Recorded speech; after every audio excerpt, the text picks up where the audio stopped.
حالات بھی بنانے والے اور بگاڑنے والے ہیں۔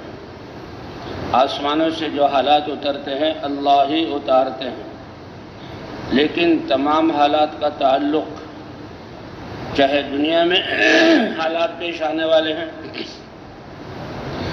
یا موت کے وقت یا قبر میں یا میدان محشر میں، اور یہ کہا جائے کہ آخرت میں جو حالات پیش آنے والے ہیں اس کا تعلق انسان کے اعمال کی وجہ سے۔ صرف انسان،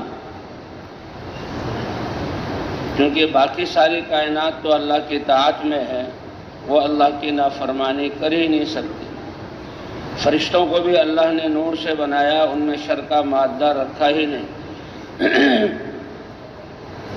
اللہ نے زمین اور آسمان کو پیدا فرما کر پوچھا کہ ائتیا طوعا او کرہا قال